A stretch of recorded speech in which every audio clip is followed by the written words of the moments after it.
yo diría que Luis y yo llevamos muchos años colaborando y lo que nos ha unido siempre es el tema de la complejidad y de la inteligencia colectiva. Y que de hecho el libro que acabamos de publicar pues, ha sido una recopilación de estos años de colaboración. Luis es psicólogo y aborda más los temas pues, desde esta mirada humana, humanista, psicológica, y yo vengo más del mundo de la empresa, con lo cual trabajo más desde la perspectiva de grupos y sistemas, pero yo creo que son dos miradas muy complementarias. Bueno, estando en un libro de Cairós, puedo añadir, o me gustaría añadir un par de cosas, ¿no? Mi línea psicológica procede de la psicología humanista. Quiere decir que estoy alineado con la línea editorial psicológica de Cairós, luego por supuesto Cairós edita otro tipo de temas, pero fue, por ejemplo, en su momento el gran distribuidor de las traducciones de Maslow, de Rogers, es decir, que mis autores de cabecera me llegaban a través de Cairós, ¿no? Entonces eso para mí, estar hablando de un libro de Cairós tiene un doble significado, ¿no? Aparte que tenemos relación con la editorial desde hace muchos años, ¿no? Pero esto más allá del aspecto personal, de la anécdota, tiene mucho que ver con el libro. Como decía, el problema es del mundo organizativo puro, y yo más del mundo de la psicología. Entonces, esa integración de la mirada más sistémica con la mirada más humanista, yo creo que es lo que caracteriza el abordaje del libro, ¿no? Es decir, y finalmente, es que no es más que el resultado de la síntesis, como decía Guy, de que llevamos muchos años trabajando juntos y ante una situación concreta con un cliente concreto, pues él decía, pues yo lo veo así, yo decía, yo lo veo así.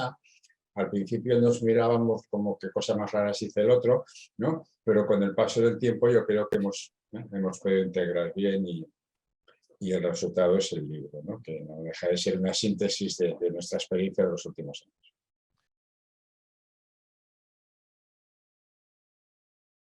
Bueno, por mí es una falsa dicotomía en la que caemos todos y es un grave error, porque a fin de cuentas el que va al trabajo cada día soy yo, es la persona. O sea que por mucho que se use la frase hay que ser profesional, es como si tuviéramos que deshumanizarnos para ir al trabajo.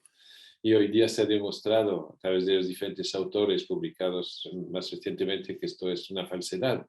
Con lo cual, no hay desarrollo organizativo sin desarrollo de las personas. Y esto es muy importante. Con lo cual, cuando hablamos de desarrollo de las personas, hablamos de desarrollos de los equipos y de los grupos, pero hablamos también de desarrollo de los individuos. Es decir, siempre una frase que usamos en nuestros talleres es una persona desequilibrada no puede ser un directivo equilibrado. Es una evidencia.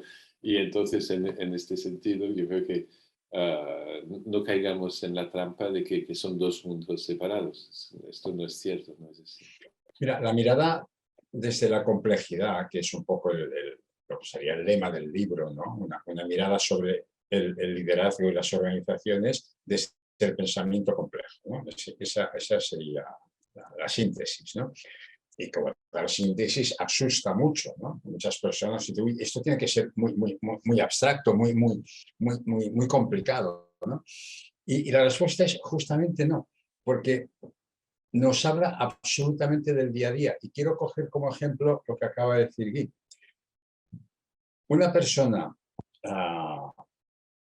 puede trabajar bien, puede aportar todo lo que es su experiencia, sus conocimientos, si está en un entorno que le permite hacer eso. Por lo tanto, el papel del individuo y del sistema son complementarios, ¿vale? Entonces, esa es la mirada de la complejidad que nos dice, oye, los departamentos, las organizaciones modelan a las personas, pero, a ver, qué cosa más tonta acabo de decir. ¿Quién construye las organizaciones? Las personas. Entonces, esa aparente paradoja de la complejidad es la que te permite entender muchas cosas de lo más cotidiano. ¿Por qué una persona en un departamento determinado funciona de una manera a esa persona la trasladan a otro departamento y cambia radicalmente su comportamiento. Dices, bueno, pues a ver, ¿qué le ha pasado a fulanito los últimos 15 días? Pues simplemente que está en un entorno social distinto. Así de simple, ¿no? O así de complejo, ¿no?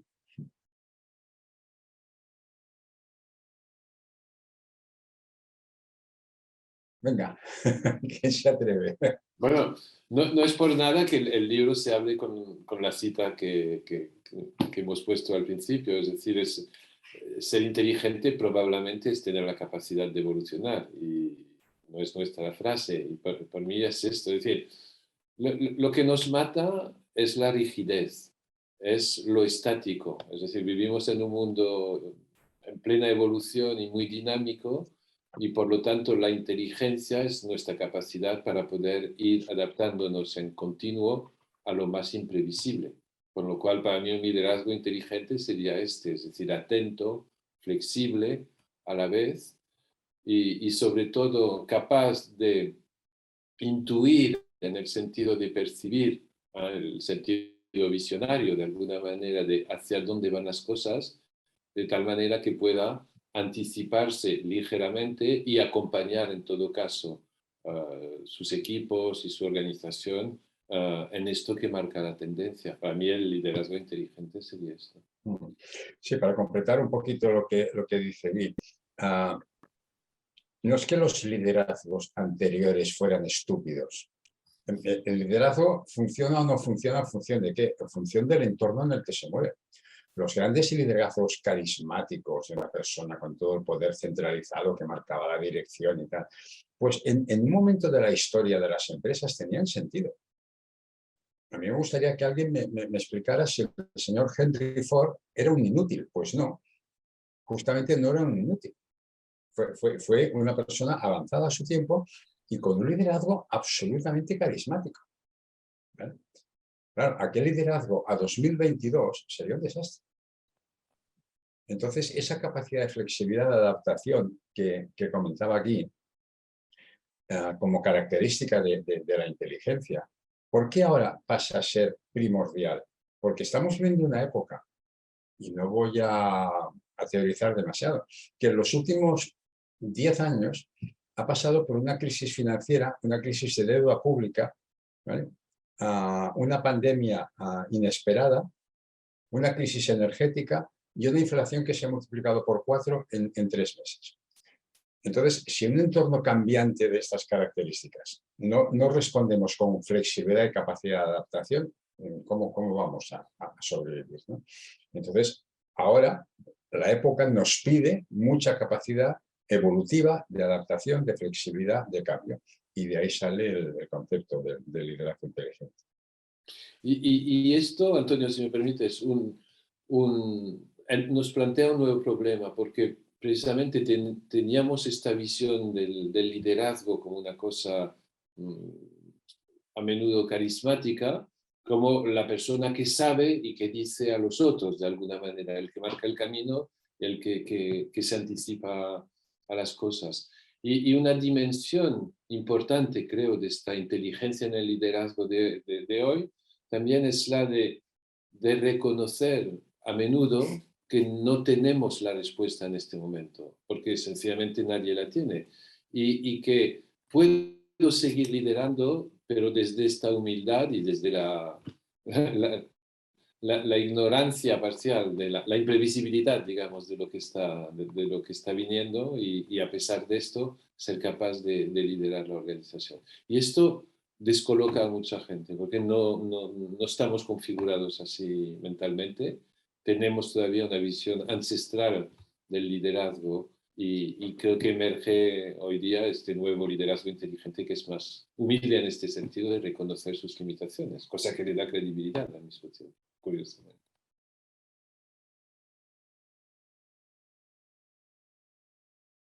Bueno, nos vamos turnando aquí. Empiezo por uno y te lo copio porque lo acabas de decir. La humildad. La humildad es una característica fundamental para los líderes hoy en día. Asumir sin autoflagelarse que no tienen la respuesta para todos los retos que se le presentan en la agenda cada día. Un corolario a este primero para mí sería la flexibilidad, es decir, realmente la capacidad de aguantar una verdad un día y otra el día siguiente.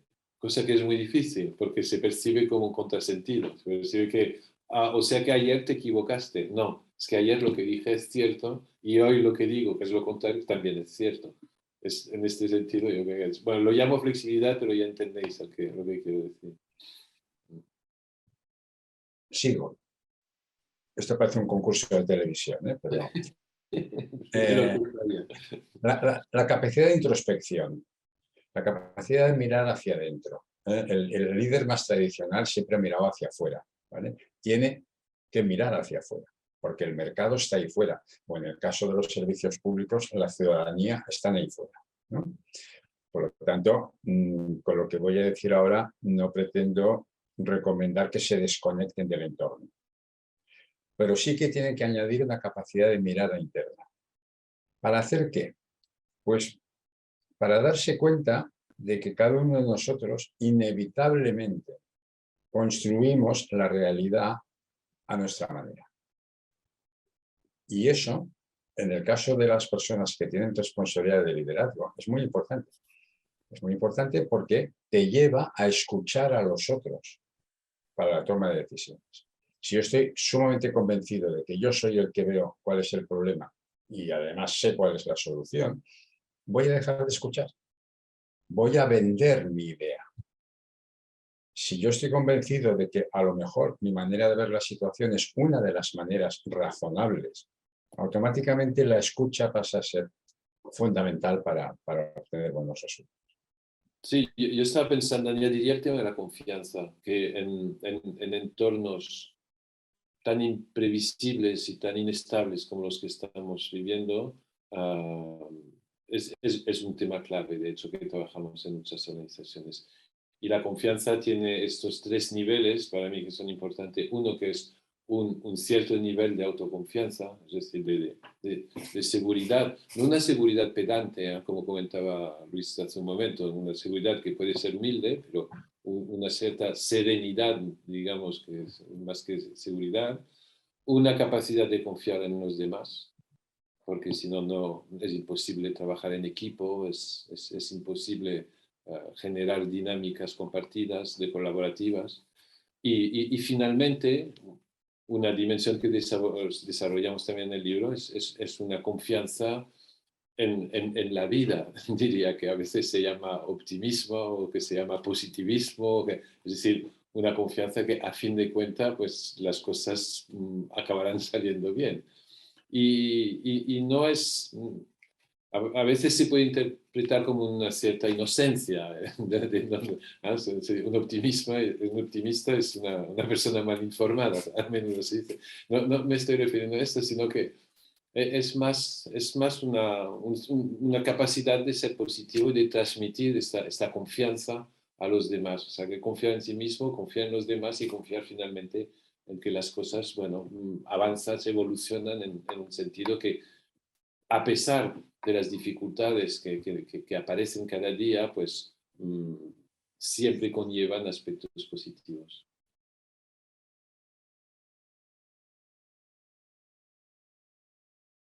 Retomo el tema de la confianza.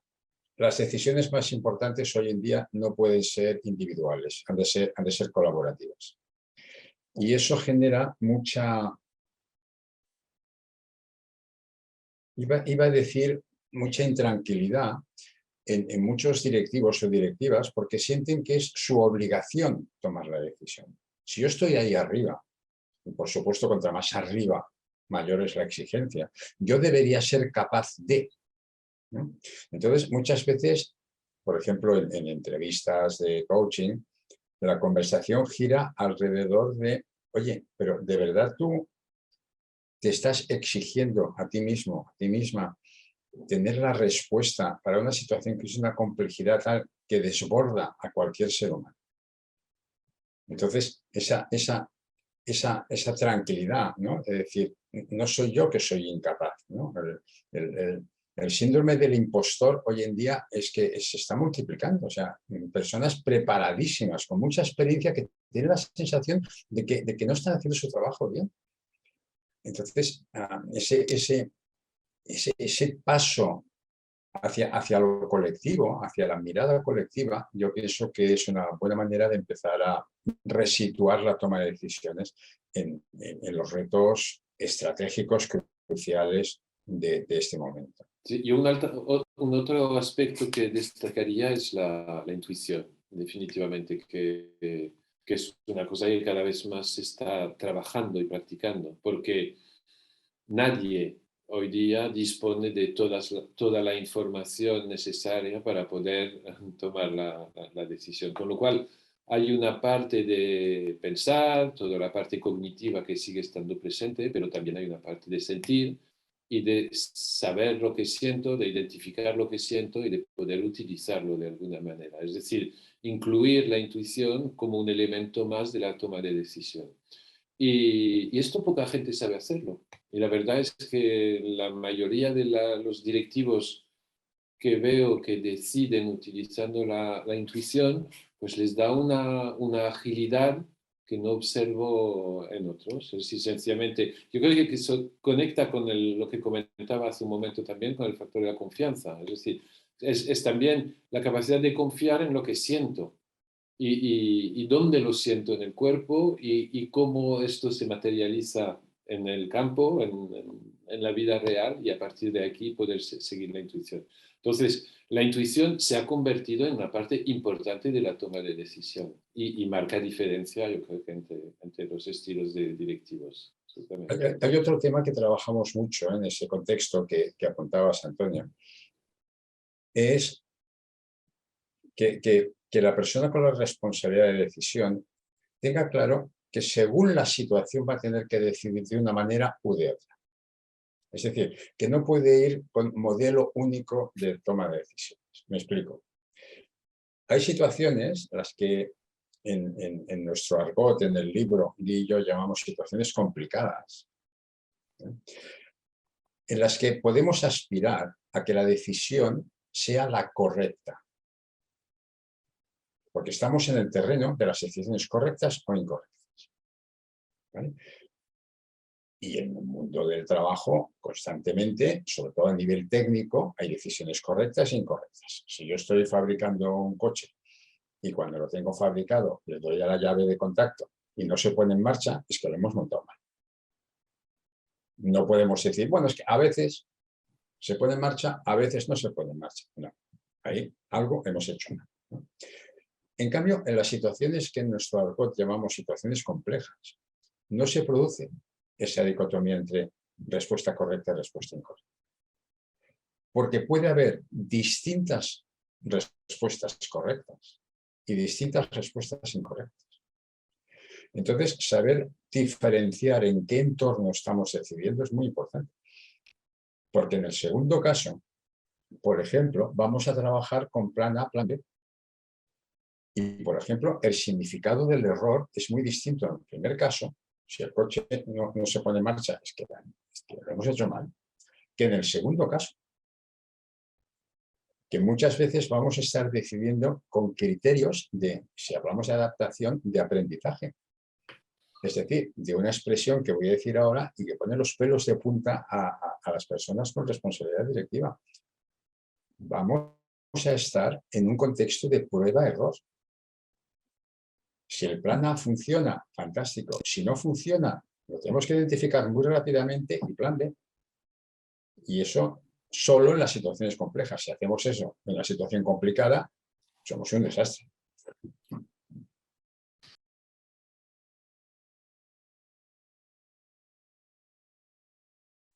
A ver, el autoliderazgo, bueno, es la traducción literal del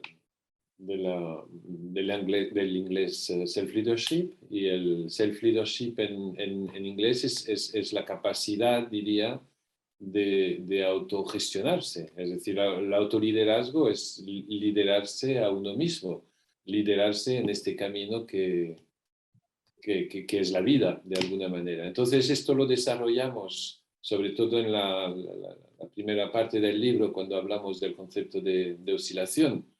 Y esta oscilación en el sentido de ver la vida como un camino de crecimiento y que se llena de aprendizajes de diferentes tipos, donde diferenciamos toda una parte de autoconocimiento, de entenderse, de conocerse a uno mismo y de entenderse mejor, y que una vez que hemos hecho este trabajo más, como diría yo, terapéutico, psicológico, de autoconocimiento, pues se nos abre otras dimensiones más relacionadas con los demás, con nuestra capacidad de trabajar con los demás y nos brinda una percepción diferente de la vida. Entonces, para mí el self-leadership, el autoliderazgo, pues incluye todos estos aspectos, es decir, de conocerme, de situarme y de durante toda la vida, porque es un trabajo que no acaba nunca, digamos, seguir este camino del desarrollo que incluye ser responsable de mí mismo y admitir esta responsabilidad incondicional que tenemos todos los seres humanos, pero empezando por la responsabilidad sobre mí mismo y sobre lo que pasa en mi vida. Yo, en el fondo, en muy resumido, sería esto. Me gustaría poner un ejemplo, ¿no? Porque una vez más puede asustar un poco el concepto de autoliderazgo, ¿no? Y volvemos a hablar de las cosas del día a día absolutamente. Vuelvo a la situación actual, ¿no? Muchas situaciones complejas, muy cambiantes, muy ambiguas, con mucha incerteza, lo que es el día a día de muchísimas personas. Vamos a imaginar un directivo, una directiva que por su experiencia, por su formación, tiene un concepto, una creencia asociada a su rol profesional, que significa ser una persona que dirige. Esa creencia le está diciendo que una persona, para dirigir bien, tiene que controlar muy bien las cosas que pasan en su ámbito de responsabilidad. La creencia nada extraña en un porcentaje altísimo de personas de alta dirección. Si yo quiero dirigir bien, tengo que tener bajo control muchas cosas.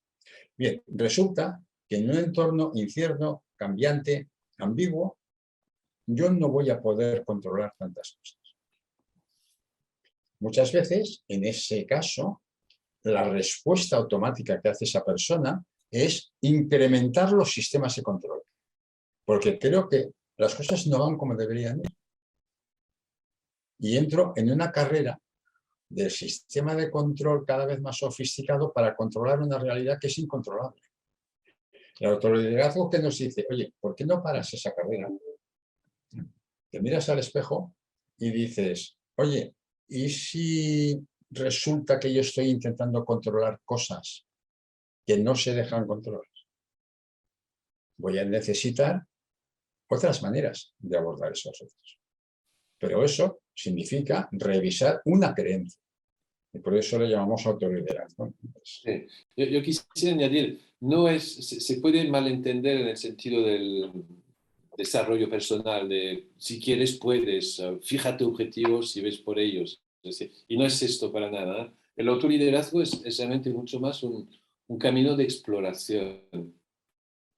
Primero un camino de autoexploración, de autoconocimiento, como comentaba, y después exploración de mi relación con el mundo, de mi relación con la vida, de cómo me sitúo yo en función de todo esto. Y finalmente acaba, como desarrollamos en el capítulo que desarrolla esta idea en el libro, acaba en un cambio en mi relación con los demás. Es decir, mi autoliderazgo modifica profundamente la relación que yo construyo y puedo mantener con la gente que me rodea. En el caso de un líder es muy importante porque generalmente todas las miradas van orientadas hacia el líder, con lo cual mi capacidad de construir relaciones sanas, ¿no?, sobre las bases que estamos planteando es fundamental. Y por lo tanto, la relación conmigo mismo tiene que ser sana desde el origen, porque si no difícilmente la podría construir con los demás.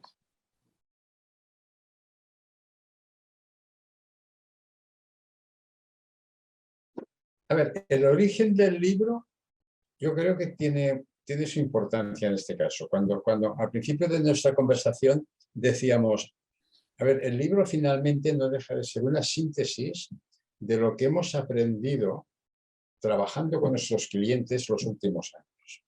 ¿Vale? Entonces, más que una decisión previa de, oye, en la literatura o en los modelos o en los métodos de liderazgo actuales falta no sé qué, falta no sé cuántos, yo creo que lo que nos ha llevado a hacer la síntesis por escrito es ordenar un poco las ideas. Y supongo o imagino que en primer lugar el destinatario de esa ordenación éramos nosotros mismos, ¿no? Vamos a ver si podemos tener un método más o menos pautado, no tan artesanal, ¿no? Y en segundo lugar, recopilar prácticas que hemos visto que han funcionado con nuestros clientes. Luego te das cuenta que hay miradas muy cercanas de muchísimos colegas y muchísimos autores que están haciendo sus propios caminos, ¿no? Y con los que nos podemos entender muy bien. El otro día yo tuve una conversación con un colega, en realidad somos la competencia, que acaba de editar otro libro, no en Kairos, pero... Y estábamos pues intercambiando las ideas de nuestros respectivos libros, ¿no?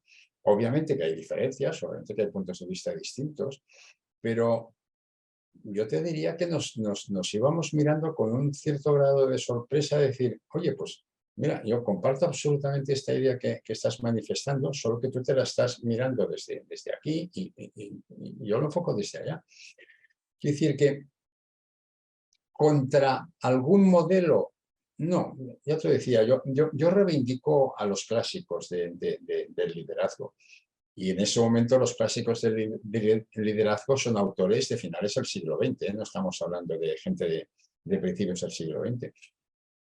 Pero lo que no podían prever era la globalización, la digitalización, la diversidad cultural, la diversidad intergeneracional. El mundo es un poco enloquecido, ¿eh? A nivel de mercado. Y por lo tanto hicieron un trabajo excelente en su momento. Nosotros, nuestra responsabilidad pues, es recoger el testigo y actualizar todo eso, ¿no? Pero yo no me siento más que eso, ¿no? Un heredero del trabajo de muchísima gente, ¿no? Sí, totalmente de acuerdo. Sí, en contra de nadie, absolutamente. Eso está claro. Y bueno, sí, este trabajo recopilatorio, que de hecho originalmente el libro era mucho más grueso, y porque incluía una parte muy práctica, porque realmente son nuestras experiencias con nuestros clientes que hemos intentado teorizar para compartirlas con más gente. Entonces hemos adelgazado el libro para hacerlo más fácil de leer y más agradable, pero bueno, detrás del contenido del libro están todos nuestros años de experiencias, los diferentes clientes con los que hemos trabajado, los productos que hemos desarrollado para cada uno de ellos y lo que hemos aprendido de esto. Y no hay más ambición, yo creo.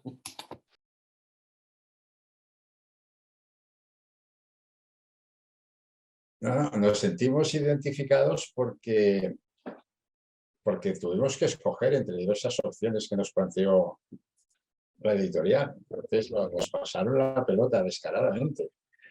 No, lo que a nosotros nos transmitía el dibujo es que un árbol es un ser vivo, que se adapta, que crece, que a veces tiene problemas, ¿vale? Y se le caen las hojas, ¿no? Que si todo va bien, si llueve cuando tiene que llover y en la proporción adecuada, pues acaba dando frutos. Y las naranjas que salen del árbol son buenísimas. Y esa versión de liderazgo adaptativo, flexible, en una empresa que crece, que se desarrolla, la metáfora del árbol es muy buena. ¿Qué sucede? Que si llenamos el árbol, es decir, llenamos la empresa de una visión mecánica, y ahí es donde el dibujo yo creo que transmite muy bien, es desagradable ver un árbol con ruedas metálicas aquí, ¿no? Aquí tiene que haber naranjas, no tiene que haber ruedas, ¿no? Entonces, los modelos mecanicistas, muy cerrados, muy rígidos, muy centrados en el control, etcétera, etcétera, no pueden funcionar hoy en día. Tenemos que despojar al árbol de toda esa carga innecesaria y dejar que haga lo que tiene que hacer, que es tener hojas y producir naranjas, ¿no? A mí es lo que me transmite, y por eso me gustó esa portada, ¿no? Sí, sí, totalmente de acuerdo. A mí me molestan un poco los engranajes, para serte sincero, pero, pero sí que en el fondo, bueno, ya que es un libro que va dirigido a público de empresa y que desgraciadamente todavía hoy día se representa a la empresa como un engranaje de sistemas y subsistemas que van colaborando más o menos bien entre ellos, pues es una, sí, es una alusión entre la parte orgánica de la empresa, que sería el tronco y las ramas, y la parte más mecánica de la empresa, que son todos los procesos, los procedimientos que instauramos para que esto pueda funcionar. Pero yo preferiría ver hojitas y frutas en el árbol, sin ninguna duda. Pero ya no sería un libro sobre liderazgo, con lo cual en la vida hay que saber hacer concesiones No, también. y tienen que existir las ruedecitas. Es decir, Claro, en una fábrica hay máquinas, hay robots, ¿no? Hay procesos de producción, pero tienen que estar ubicados ahí. El resto de esa empresa es un entramado, es una red de relaciones, no es una máquina, ¿no? A veces conjugar la parte de la organización, que es una máquina, y la parte de la organización, que son personas, es un reto de liderazgo también, por descontado.